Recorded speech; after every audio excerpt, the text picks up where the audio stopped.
Gadis ini digantung di pohon oleh keluarga suaminya. Di bawahnya ada panci terbuka berisi air mendidih.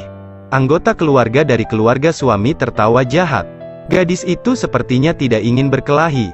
Kemudian lilin secara bertahap terbakar, menyebabkan tali putus. Gadis itu segera jatuh ke dalam panci berisi air mendidih. Gadis di panci air terus-menerus berjuang. Tangan yang dimasak secara bertahap ditelan oleh air mendidih. Kemudian mereka menyembunyikan semua kejahatan mereka. Tetapi keempat orang ini tidak tahu bahwa tindakan kejam mereka akan membayar harga yang sangat mahal. Ketika ibunya tiba, dia melihat lengan biru mencuat dari tanah yang retak.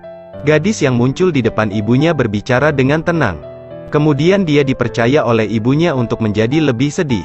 Tunangannya akan menikah dengan sepupunya. Dan tunangan tidak tahu bahwa semuanya diatur oleh ibunya. 1 jam sebelum pernikahan, ibunya mengirim saudara laki-lakinya untuk mengikatnya. Lalu menirukan suaranya di telepon. Katakan padanya Anda ingin membatalkan pernikahan. Dia marah dan menikahi sepupunya. Tetapi ibunya tidak mengharapkannya untuk hidup kembali. Selain itu, dia kembali untuk membalas dendam pada semua orang. Dia mengambil keuntungan dari kerakusan paman yang gemuk itu. Menipu dia untuk memakan makanannya sendiri pada saat pamannya menemukan ada sesuatu yang salah. Sudah terlambat dan dia langsung jatuh ke dalam rawa. Dalam sekejap lumpur telah menelannya. Kenyamanan menentukan nama. Dia segera membidik paman berambut panjang yang jahat ini. Dia mengambil keuntungan dari keserakahannya akan kekayaan. Menipu dia ke daerah sepi hanya melihatnya memutar gelang untuk memotong pergelangan tangannya. Darah yang mengalir turun seketika berubah menjadi keledai. Kemudian dia menyebarkan uang kertas di sekitar lubang. Orang kaya ini dibakar hidup-hidup oleh uang begitu saja. Kemudian target bergerak ke cabul ini. Dia berpura-pura menjadi pelacur. Segera tertarik padanya. Dia mengikutinya ke hotel. Baru saja masuk ke kamar.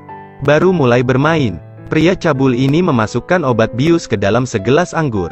Efek obatnya juga tidak buruk. Dia buru-buru melompat ke arahnya. Tapi tanpa diduga, dia melarikan diri tepat waktu. Dia mengejarnya ke kamar mandi. Saat mengangkat cadar, ditemukan bahwa itu adalah kepala palsu. Kemudian dia jatuh ke bak mandi dengan boneka itu. Gadis itu menekan tombol remote control. Pria seksi itu tersengat listrik dan menggigil. Dia akhirnya bisa melihat wajahnya dengan baik. 4 cabul telah ditangani dengan 3. Sementara dia akan berurusan dengan yang terakhir. Sekali lagi, sembarangan jatuh ke dalam perangkap musuh. Tetapi ketika nama ini muncul, itu adalah paman dari tunangan. Ada juga cewek keren yang tersengat listrik. Ternyata dia tidak tersengat listrik sampai mati ke arah yang dia tunjuk. Dia melihat bahwa ibunya juga diikat oleh mereka. Mereka hendak mendorong ibunya menuruni tangga. Dia ingin menyelamatkan ibunya tetapi tidak bisa melepaskan diri dari tali merah. Pada saat ini, paman tiba-tiba menerima kabar dari saudara iparnya, bahwa semuanya sudah berakhir dan dia datang untuk menonton kesenangan. Paman yang bersemangat berdiri di depannya, mengancam akan membunuh ibunya segera jika dia tidak bunuh diri. Karena ingin menyelamatkan ibunya, dia tidak segan-segan mengambil pisau untuk melukai dirinya sendiri. Kemudian keajaiban terjadi, luka di lehernya cepat sembuh. Setelah itu, ketika dia berjalan melewati jalur merah, dia juga tidak terluka.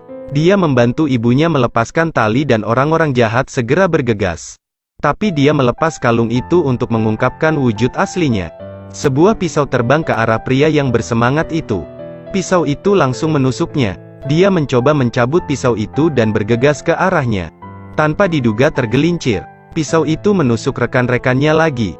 Melihat situasi seperti itu, sang paman ketakutan dan melarikan diri. Tepat pada waktunya untuk bertemu dengan adik iparku dalam perjalanan ke sini. Sebelum dia bisa menjelaskan semuanya padanya, pisau itu terbang ke punggungnya. Lalu dia jatuh ke tebing. Saat ibu mertua menoleh untuk melihat, kemudian dia melihat gadis itu seperti hantu yang menyebar muncul di depannya. Dia sangat takut sehingga dia pingsan di tempat. Tanpa diduga sebuah truk pergi ke sana. Truk itu hendak melindas ibu mertua ketika tunangan dan sepupunya muncul tepat waktu. Tetapi ibu mertua itu diselamatkan. Dia sangat takut sehingga dia setengah lumpuh dan tidak bisa berkata apa-apa. Meskipun tangannya berlumuran darah segar, tapi berdiri di depan tunangannya, dia masih sangat mencintai. Tapi tiba-tiba dia datang untuk menarik garis dengannya. Dia telah menikahi sepupunya, yang berarti bahwa dia sekarang akan bertanggung jawab atas tanggung jawab suaminya. Ini telah merusak sedikit kejujurannya yang terakhir. Ibunya sangat sedih melihat putrinya begitu tidak bahagia. Katakan padanya untuk melepaskan dendam. Kemudian dengan marah mengusirnya keluar rumah. Putus asa untuk berkeliaran di jalanan. Tidak menyangka akan bertemu dengan beberapa bajingan. Dia terlalu lemah saat ini. Sama sekali tidak ada kekuatan yang tersisa. Pada saat bahaya, mantan suaminya segera muncul. 2 atau 3 pukulan mengusir para preman itu. Melihatnya begitu menyedihkan, dia harus membawanya pulang. Namun tanpa diduga, adegan ini menyebabkan orang lain salah paham. Sejak saat itu rumah benar-benar terbalik. Di tengah malam dia pergi ke tempat tidur ibunya. Dia melepas kalungnya untuk mengungkapkan wajahnya saat ini. Bagaimana kalau memberitahunya bagaimana aku membunuh saudara laki-lakinya? Lalu dia berkata dia tidak akan membiarkannya mati dengan nyaman. Dan setiap hari akan mengutuknya untuk mati dan tidak dilahirkan super. Tapi saat ini, sepupu saya akan berdoa untuk berkah keluarga.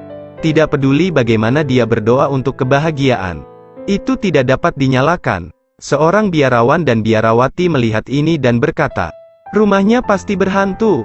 Kemudian ajari dia trik tentang cara mengembalikan orang itu ke bentuk aslinya. Sepupu memanfaatkan waktunya yang tak berdaya. Segera tuangkan air gangga terkutuk ke dalam cangkir. Saat seluruh keluarga sedang makan nasi, tiba-tiba tangannya tampak biru. Tapi ini ditemukan oleh sepupunya yang sedang menatapnya.